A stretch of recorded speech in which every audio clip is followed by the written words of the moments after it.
All right, let's get right into it. Today, we are going to tackle something huge. We're not just learning a new topic, we are learning how to learn anything. We're going to unlock a system for mastering skills way faster than you probably think is possible. So, does this sound familiar? You spend a whole weekend cramming for something, reading, watching videos. You feel like you totally get it. And then a few days go by and poof, it's just gone. Well, you're not alone. This isn't a bug, it's actually a feature of how our brains work. And the science behind this frustrating experience, it's something called cognitive load. The easiest way to think about it is this. Your working memory, that's the part of your brain juggling all the new information, it's like the RAM in your computer. It only has so much space. And when you try to cram too much in there at once, what happens? It just slows down, or worse, it crashes. That's exactly what's happening when learning feels impossible. So, here's our game plan for today. We're going to start with a problem, then introduce this powerful strategy called ultra learning. We'll cover how to draw a map for your learning, and then we'll dive into two incredible tools, the Memory Palace and Active Practice. And we'll wrap it all up with a 5-step plan so you can get started right away. Okay, first up, let's really dig into this core problem. Our brains have this ancient bottleneck, and it's causing a lot of trouble in our modern world. What's really fascinating is how scientists actually prove this bottleneck exists. They use something called a dual task paradigm. So imagine you're trying to learn how to use a new piece of software as fast as you can. Now, what if I told you that you also have to click a little red dot every time it randomly pops up on the screen? Well, your ability to learn that software just plummets. It's a simple experiment, but it proves without a doubt that our mental bandwidth is finite. We just can't do it all at once. So, if our brain has a built-in speed limit, how do we get around it? Well, that's where this next idea comes in. It's called ultra learning, a strategy for picking up new skills at an incredible pace. This whole concept comes from the author Scott Young. And ultra learning, it's not just about being a little curious about something. No, it's an aggressive, super focused strategy. It's about deciding what you want to master and then just diving in headfirst with a real plan. And this is the whole framework, the 9 principles of ultra learning. Honestly, it's like an operating system for your brain. It covers everything from how to focus intensely to getting brutally honest feedback, and, really importantly, how to actually retain what you learn for good. Now, we don't have time to go through all 9 today, but we're going to focus on some of the most powerful ones to get you started. Let's start with the absolute first, most critical principle, meta-learning. Now, that might sound complicated, but it's really simple. Before you start learning a subject, you have to learn how to learn that subject. You got to draw yourself a map. And this quote from Scott Young just nails it. I mean, think about it. You wouldn't try to drive across the country without looking at a map, would you? Of course not. So why would you start a massive learning project without one?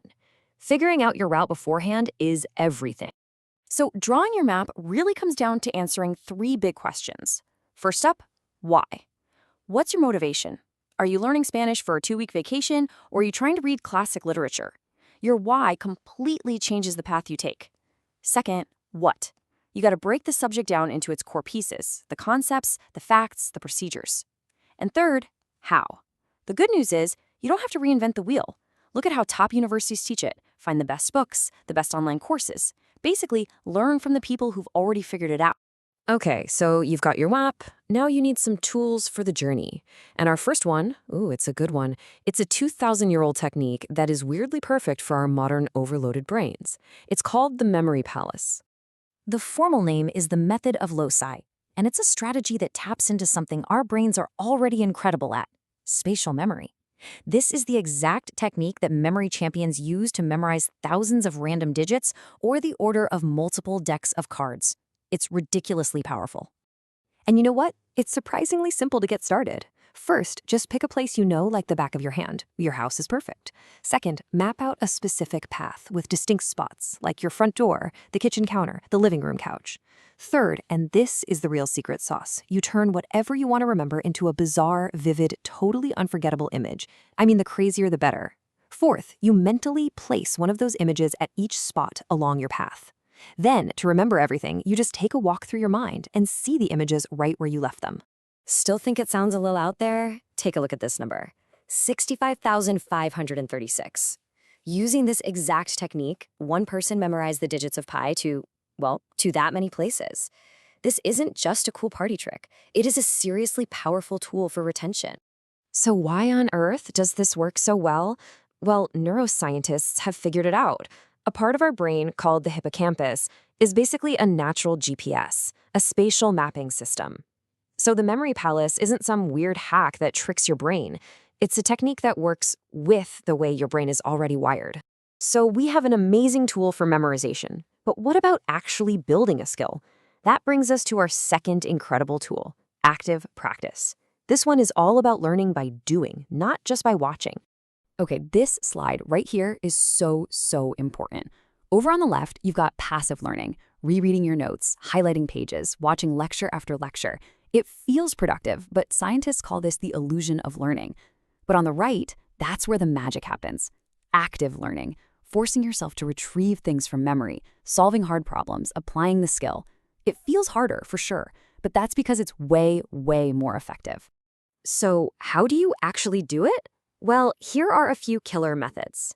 Flashcards, they're a classic for a reason. Or try something called free recall. You just close the book and write down everything you can possibly remember. It's brutally effective.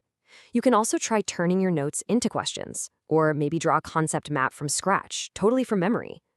All of these methods force your brain to pull information out, not just passively recognize it. And you know, this isn't some newfangled idea. Benjamin Franklin taught himself to be one of the best writers of his time by reading essays and then trying to reconstruct them completely from memory. He was actively retrieving the information and drilling down on his weak spots. As Scott Young puts it, retrieval is not a sufficient tool to create genius, but it may be a necessary one. Okay, that was a lot. We've covered the problem, the overall strategy, and two incredibly powerful tools. So now, let's put it all together. Here's a plan for your very first ultra learning project. Here it is, a simple 5-step plan. Number 1, research. That's your meta learning map we talked about. Number 2, schedule. You have to actually block out the time and commit to it. 3, execute. This is where you put tools like active recall to work. 4, review. Take a look at what worked and what didn't. And number 5, this is the step everyone forgets. Maintain. You have to have a plan for how you're going to keep using your new skill so you don't lose it. So, here's the real bottom line. Learning isn't just this passive thing that happens to you. It is a skill. And just like any other skill, you can get way better at it.